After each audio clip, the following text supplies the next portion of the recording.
Hello everyone and welcome back to the channel. So it's that time of year again when Warlord puts out their mystery boxes for all of their main game systems. And like last year, I have bought one, but this year I've actually bought two. So I bought one of the Axis bolt action boxes and one of the Allies bolt action boxes. I haven't even unwrapped them, so I've no idea what's in them yet. So I thought I wanted to do a bit of an unboxing, but of course then talk about what the actual value is. So they retail for £123 and they say they got at least £200 of value, but I'll look on the second-hand market as well to give a more realistic piece of value, and just be a bit of fun to have a bit of a live react really. What am I hoping for? Well, the handy thing is a lot of this will be going to prize support for my next tournament, but overall I'd like to see maybe some US paras for Normandy, maybe some German vehicles as well would be good, and maybe even the new Japanese, but probably not anything Eastern Front, as that's not really my bag. Now there is two pieces of terrain in here as well that I've added to the order, but I'll pull them out separately. They're the I think it's the micro art coloured terrain, as I wanted to see how that is. But that's enough of me waffling. Let's get this open.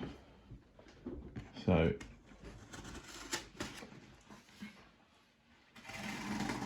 let's have a look. And I mean, there's not much you can see because it is just such a big box. But what have we got? We've got the invoices and stuff. Don't need that. So, kicking us off, we have an Opel Blitz. So it'll be Germans for the Axis, it looks like. Always handy. Then we've got a Hetzer. Oh, blimey, there's so much plastic in here. We've got the German veteran weapons platoon. So it's looking like a Stalingrad force here. We've got a box of the German veteran infantry platoon. And then, of course, the veteran weapons teams as well. A half track with the Pack 36. We've got an early Mark Panzer IV. Running out of space here to put everything. And I think now it's on to the Allied. And it's looking like, well, I jinxed myself there. This will be a hint. It's a Soviet set. So for the Soviets, we have the Studebaker. I'm really running out of space to get the camera here. A Studebaker truck, a Katusha, with probably the funniest looking model that Warlord have made in the last few years. We've got a T-34-85, and of course a box of the new Soviet infantry.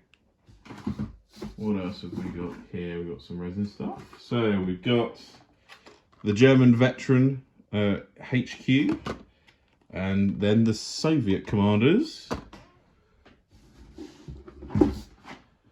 an IS-2 heavy tank,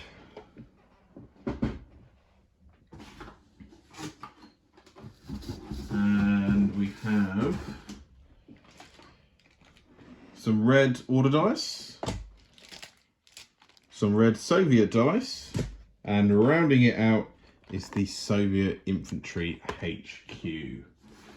And the freebie for the set, instead of being sprues, is two brushes, which I'm not too mad about, to be honest, as I kept getting Greek hoplites. Was a bit of an ongoing one. And then as well, get that out of the way, and I can actually shift this massive pile of stuff that we've got.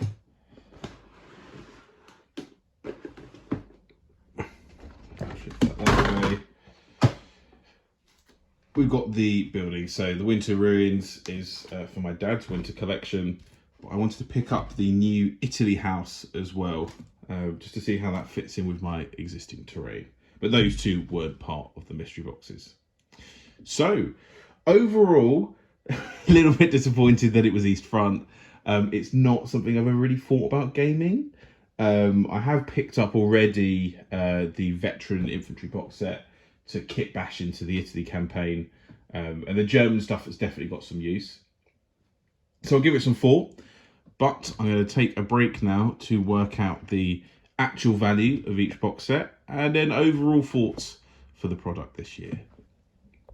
So here's all the German side together, as much as I can get it together in the camera. And I've totaled up the RRP and it comes to exactly £200. So you are making that saving, as Warlord said, at least 200. It is 200 on the dot. So quite impressed that they've managed to clearly done the maths there to get it to work. But of course, many of us won't buy direct from Warlord, you'll buy elsewhere. So I looked on Wayland Games. For those of you that aren't in the UK, they're a big kind of just general war games, board games, third-party seller. And on their website, if you bought everything that's here, it would be £157.60. So still cheaper to get it this way. Obviously, then you don't know what you're getting. And do you want to use everything all at once? Now, overall, I actually think this is a fairly coherent force. It's nice to see some of the newer sets. You know, the Veteran Infantry came out last year, so did the weapons teams, and the resin here, and the Veteran Infantry HQ. And I can't remember how old this Panzer IV is, but I don't think it's too old. And I think overall, yeah, it does work as a force. I would say I wish it wasn't the Hetzer, and I think maybe putting a 222 in would have worked a bit better. That way, if you're doing that 1942 Stalingrad, or even actually the Panzer III, the mid-war Panzer III would be perfect for it. That would fit in a bit better, because really you're not going to have a historically coherent force that's going to have a Hetzer and a Panzer IV in the same list. Now, the option is that you can do the 251-10, and that counts as an armoured fighting vehicle, and to put a force together. But overall, I think it's a good project. Unfortunately, as I said, I don't really like the Eastern Front when it comes to gaming, so I think some of these will be heading onto eBay, some into tournament prizes. I think of the things to hang on to, it might be the Opal and the Hetzer.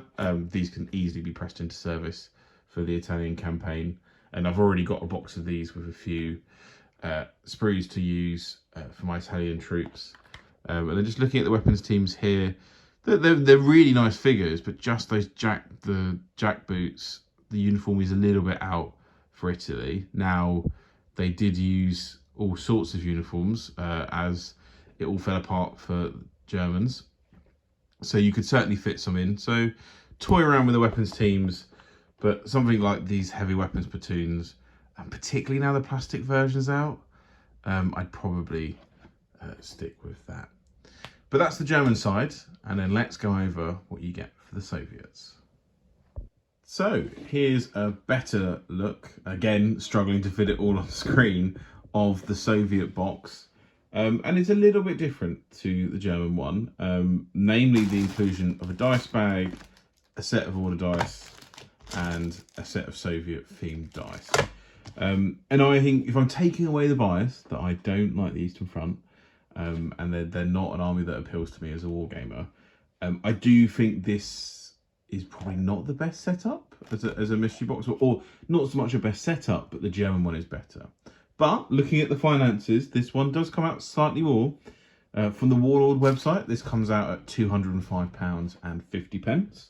And then on Wayland, it comes out at £168.80. So very slightly more, mainly, but I don't think you can quite get the discount on the bag and the dice on the Wayland website overall. But my thoughts, if I was interested in the Soviets, obviously it'd be great to have a Soviet army, but there's some interesting choices here. Doing a dice bag, dice and the red order dice, I would have much rather had the Soviet version of the heavy weapons team, for instance, maybe the weapons team box as well.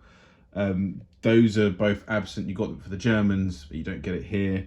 And I think getting 2 packs of commanders. I know in this one there's an observer and a medic, but it's essentially 6 platoon commanders, which is maybe a little bit much overall. So it's a little bit off weighted, I'd say. So that's what I think. But in the end, these are mystery boxes. The reason why they're a bit cheaper is you don't know what you're going to get.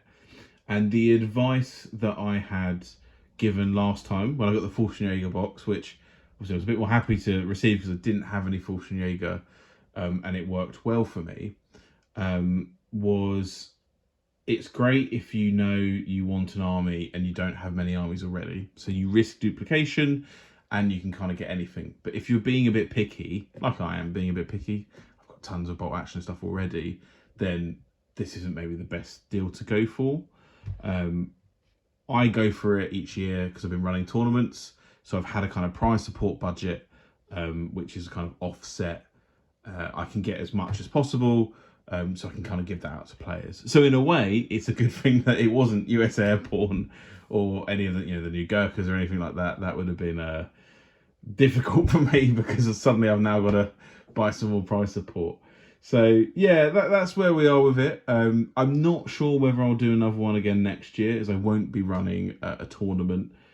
So the big kind of reason why I could do these mystery boxes, they are bags of fun to do. But they're not cheap, £125. I mean, I bought 2, so £250 is not something I'd want to fork out if it came out of my own hobby budget. At least I'd want to pick exactly what I'm getting for that £250. But I hope you enjoyed this rather short unboxing and a little bit of a chat through. Regular content around the projects I'll be doing and a hobby update will be following as well. But it's always a bit of fun just to see an unboxing. So, enjoy the rest of your day, and it's Wargamer of Kent signing out.